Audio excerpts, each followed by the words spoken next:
Hai guys, hari ni kita nak tunjuk guinea pig saya. Boleh tak akak di bawah mama? Boleh. Hai guys, hari ni kita nak assignment guinea pig. Guinea pig kuat saya nak tunjuk awak ni cara gemuk ni. Ni siapa ni? Faid. Ni Sophie. Dan ni Panda. Nak ambil semua? Boleh lah. Sekejap. Hai guys, saya Sophie. Saya masuk ke dalam. Mana isi ekor ni? Siapa? Junior? Junior. Mana? Ini si Faid. gemuk ni. Faid. Dah, sekarang awak pula keluar. Dah? Dah. Okay.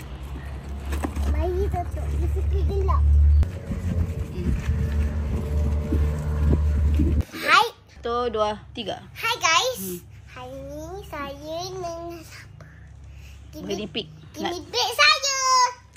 Awak nak tunjuk pet awak kan? Okey. Pig saya, dia ada 1, 2, 3, 4. Okey, show satu-satu. 2 orang ni dah mati dah. Tak ada pun abang. Saya nak tunjuk panda kata. Panda. Okey, saya ada panda kata. Panda ni selalu jadi gaduh dengan orang punya kindi guinea pig lain. Bagi dia sabar dulu. Bagi dia sabar. Urut dia dulu sini. Ini suka urut sini. Okey. Nanti dia sabar. Nanti dia sabar. Okey dah. Sini. Okey, lepas tu. Oi, jangan gaduh. Jangan gaduh dua orang ini. Okey, lepas tu. Jangan gaduh apa sebab. Lepas tu tunjuk apa? Tepi-tepi. Dia nak beranak pula. Nadia. Siapa nama dia? Junior. Junior. Bagi dia siapa? Dia tak sabar ni. Okey. Okey dah. Susah lah tepi tu ni. Lepas tu tunjuk mana? Yang ni saya si gemuk ini. Berat ni sangat gemuk. Okey, nama dia siapa? Bagi tahu. Baik. Siapa? Baik. Faid. Baik ni sangat gemuk.